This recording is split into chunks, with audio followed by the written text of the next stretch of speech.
Mundial de la Salud, como todos sabemos, pues define la salud como un estado completo de bienestar físico, psíquico y social, independientemente de que uno pueda tener enfermedad o ausencia de ella. En el transcurso de estas jornadas hemos visto, hemos aprendido la importancia de cuidar nuestra fisiología, el cuerpo.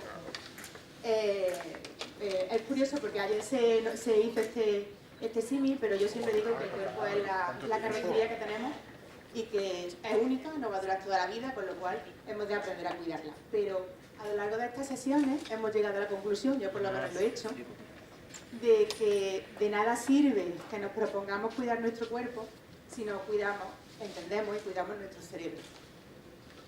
Los profesionales que hoy conformamos esta sesión nos dedicamos a eso, a analizar la conducta, a entender nuestro cerebro y cómo él va tomando decisiones para llevarnos a un camino o a otro en la vida. Si queremos cambiar de hábitos, si queremos cambiar los procesos, somos los psicólogos, los psiquiatras, los que nos dedicamos a ello y los que elegimos bajo una perspectiva científica, metodológica, pues cómo orientar al paciente para que su aprendizaje tenga rigor, ¿no? y esté bien, adecuadamente tratado. A mí me gustaría, haciendo un poco uso de... tirando de la sangre de maestra que me corre por las venas, por formación y por herencia, pues aclarar la diferencia entre la ansiedad y el estrés, que estos días pues la hemos nombrado mucho, ¿no? La ansiedad es un estado de ánimo, es como nosotros valoramos, percibimos lo que nos ocurre. Es un estado mental transitorio, ¿vale? Y el estrés es la situación, es la reacción del cuerpo ante la situación que identificamos como una amenaza, que no tiene por qué ser inadecuado y que si la persona lo resuelve con relativa agilidad o competencia, pues no tiene por qué ser perjudicial. No necesariamente un estado de estrés conlleva ansiedad. Por ejemplo, cuando un corredor tiene que desarrollar su carrera, pues corre, su cuerpo genera ese estado de estrés para poder llegar a la meta y no pasa nada. Sin embargo, en muchas ocasiones, al contrario, esa dicotomía sí se da. Y bueno, hoy creo que vamos a aprender mucho de esto, a aclarar estos conceptos y va a ayudarnos a hacerlo pues el doctor Carlos Sánchez Menéndez. Lo voy a presentar. Es licenciado en Medicina por la Universidad de Córdoba. Realizó la especialidad de Psiquiatría en el Departamento de Psiquiatría y Psicología Clínica del Hospital Clínica Universidad de Navarra durante 4 años, donde adquirió formación como psiquiatra biopsicosocial. Ha dedicado gran parte de su formación profesional al manejo de pacientes agudos hospitalizados y ambulatorios, orientando siempre el diagnóstico y tratamiento desde un punto de vista médico. Especialista en psiquiatría infantojuvenil, tratamiento de pacientes con adicciones y neuropsiquiatría. Ha colaborado en diversas publicaciones científicas de primer nivel, en reuniones internacionales, así como en distintas universidades mundiales, como la Universidad Autónoma de Guadalajara en México, la Universidad de Torino en Italia y la de Concepción en Chile. Actualmente desarrolla su actividad profesional en Málaga y online, y en el año 2022 recibió el Premio Médico del Año por su vocación, su comprometida trayectoria y su labor en el ámbito psiquiátrico. Muchas gracias. Muchas gracias por venir.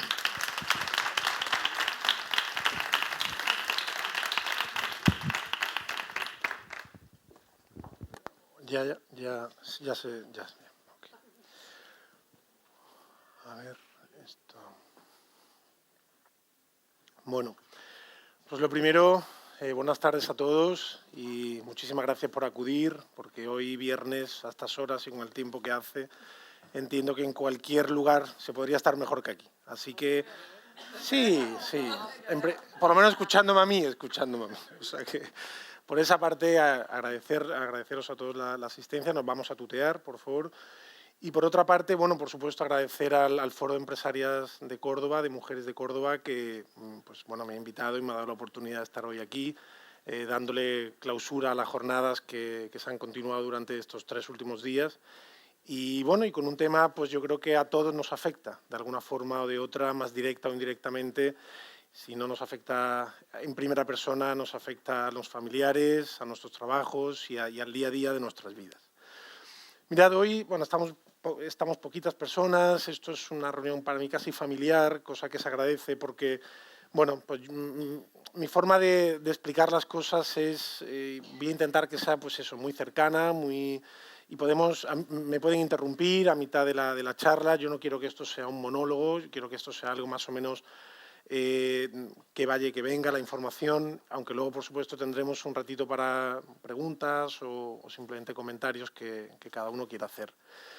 La charla de hoy realmente yo la dividí un poquito en una hoja de ruta de 4 o 5 puntos muy sencillos. O sea, no quería, pues, tampoco, bueno, pues lógicamente la mayoría de las personas que estáis aquí no os dedicáis con profundidad ni de forma profesional a esto y, por tanto, digamos que profundizar en temas muy complejos como es esto y muy técnicos, pues podría ser un aburrimiento para todos. Entonces, bueno, insisto, voy a intentar hacerlo de una forma más práctica y llevadera. Como para repasar esta hoja de ruta, para que no nos perdamos, ni vosotros ni yo, simplemente primero hablaremos un poquito de lo que es el estrés y de la forma que yo quiero trasladaros de cómo yo, como persona y como profesional, veo el estrés. Luego vamos a dar unas pinceladas del estrés y la antropología, que para mí pues, me es muy interesante. Cuando uno ya, bueno, pues a base de ver pacientes, bueno, de alguna forma entramos en ritmo de monotonía de trabajo, pues a cada uno fuera de los pacientes nos interesan temas concretos y a mí me interesa mucho la evolución del ser humano y cómo el estrés ha ido cambiando y ha ido evolucionando con el paso de la historia en las diferentes culturas y épocas de vida en las que nos hemos, bueno, o que nuestros antecedentes se han ido desarrollando. Luego hablar también algunas pinceladas de la neurobiología del estrés, es decir, eso del estrés que hablamos y que todo está en la boca de todo el mundo, bueno, pues dónde se arraiga, ¿no? Dónde se fundamenta a nivel cerebral. Y luego, bueno, me pidió también a petición, lógicamente, que Pilar Jurado me comentó, Carlos, si puedes dar algún comentario también, pues puesto que la organización pues viene de un grupo de mujeres emprendedoras aquí en Córdoba, pues entendía que efectivamente queríais que comentase alguna cosa más concreta del estrés y la mujer y de todo el sistema hormonal que en ello está afectado.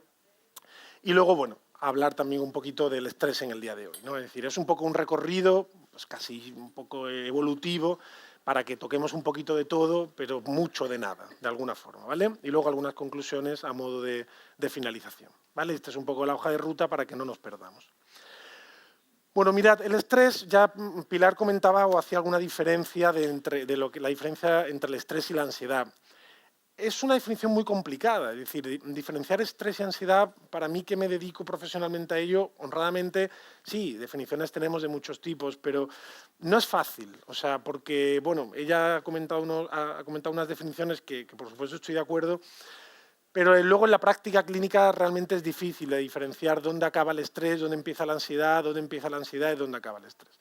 Así, en términos muy generales, yo hablaría que la ansiedad es un término muchísimo más amplio, muchísimo más complejo de determinar, con límites de alguna forma muy difusos, y el estrés lo podemos un poco más llevar a la definición más de nuestro día a día, de nuestro funcionamiento, de nuestra dinámica diaria, laboral, personal y familiar. Un poco más, creo que la diferencia en la definición está más en términos prácticos que teóricos. A nivel teórico sería muy difícil hacer una diferenciación clara.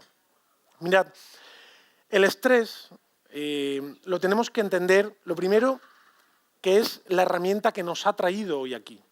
¿Por qué? Porque mirad, el estrés como seres humanos es lo que nos está permitiendo ser prácticamente la única especie del reino animal que conforme van pasando los siglos va creciendo en número. Es cierto que la tasa de fertilidad en España, concretamente, y en algún otro país, está disminuyendo, que eso tiene otro tipo de motivos y otro tipo de causas que no vamos a entrar hoy, que son principalmente socioeconómicas, pero tenemos que entender que de todas las especies del reino animal, somos la única especie que conforme van pasando los siglos vamos creciendo en número. Yo creo que, no sé si sois apasionados de los animales o no, yo sí. Hay unas páginas en Internet que se van llenando cada año del número de especies en extinción que van acumulándose a lo largo de los últimos siglos. Y, lógicamente, el ser humano no está dentro de esa lista. ¿Por qué? Pues porque cuanto más desarrollado es un animal y cuanto más desarrollado es su cerebro, más estrés o más capacidad de reacción a ese estrés tiene. Y el estrés, si yo tuviese que definirlo con una única palabra y buscar un sinónimo, es igual a supervivencia. Es decir, el estrés es lo que nos está permitiendo estar aquí y es en parte lo que nos está permitiendo crecer y evolucionar como seres humanos y de alguna forma como estructura social. Mirad, cuando veis algún documental típico de la 2, ¿no?, que a todos nos ha servido en algún momento para dormir o para descansar después de comer, cuando nosotros vemos algún documental de la sabana africana, sin ir más lejos, vosotros veis que por número de leones, el número, por ejemplo, de gacelas que hay es muchísimo mayor. ¿Por qué? Porque el cerebro de un animal depredador es muy diferente al cerebro de un animal depredado. El animal depredado es un animal que en número va a ir siempre a la baja y por tanto tiene que haber más. Y por tanto su sistema reproductivo va a ir en el camino de poder compensar que son animales depredados. Y por tanto ese animal depredado es un animal con un nivel de estrés altísimo, pero con un nivel de supervivencia muy bajo. Esto es interesante porque si veis el documental, la típica gacela, ¿no?, la típica gacela Thompson, que está en la sabana pues pastando hierba, la veis que son rumiantes, pegan 2 arrancones de hierba del suelo y automáticamente levantan los ojos, levantan las orejas y están en una continua vigilancia para no ser depredados. En cambio, el león se pasea como rey de la selva o de la sabana, se pasea a sus anchas, decidiendo cómo, cuándo y cuánto va a decidir alimentarse y en qué momento. Y diréis, pero este hombre es médico, no sé, es biólogo o es, no sé, zoólogo. No, mirad, es que quiero hacer este viaje en el estrés. No quiero hablaros, no quiero aburriros, quiero que intentemos ver el estrés como algo que por los cambios evolutivos y antropológicos y sociales y económicos y de familia que estamos teniendo en los últimos siglos, estamos viviendo un estrés diferente. Mirad, el estrés, como os decía hace un rato, es lo que nos permite estar vivos. El estrés no lo podemos entender como algo negativo. Ahora después hablaremos de 2 diferencias de estrés. El estrés metabólico y el estrés psicológico. Me llamaba la atención cuando repasaba en estos días un poco por ordenar un poco la charla, porque muchas veces uno pues, tiene a veces demasiada información en la cabeza y demasiadas veces práctica también en el día a día en la consulta y hay que ordenar un poco, ¿no?, porque no hay 2 charlas iguales. Selye, que es un antropólogo francés que me interesan algunas reflexiones que él hace en el 73, decía, definía el estrés como la respuesta no específica del cuerpo a cualquier demanda que se ejerce sobre él. Eso, claro, esto es todo y nada a la vez. Esto para mí es muy interesante porque no limita nada, pero a la vez incluye todo. Y a mí ese tipo de juegos semánticos, la verdad que me interesan y me atraen. Mirad, al final el estrés es la reacción a un estímulo. Y no tiene por qué ser un estímulo negativo. Puede ser un estímulo positivo, puede ser un estímulo de alegría, puede ser un estímulo de pena, de tristeza, de ira, de irritabilidad, de agresividad.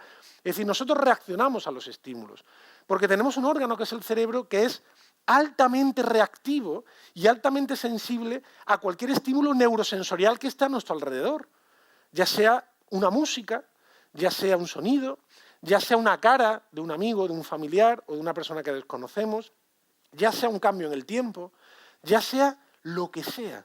Es decir, nuestro cuerpo reacciona gracias al cerebro, gracias a esa alta sensibilidad que nuestro órgano principal, que es el cerebro, tiene ante cualquier estímulo que se genera a nuestro alrededor.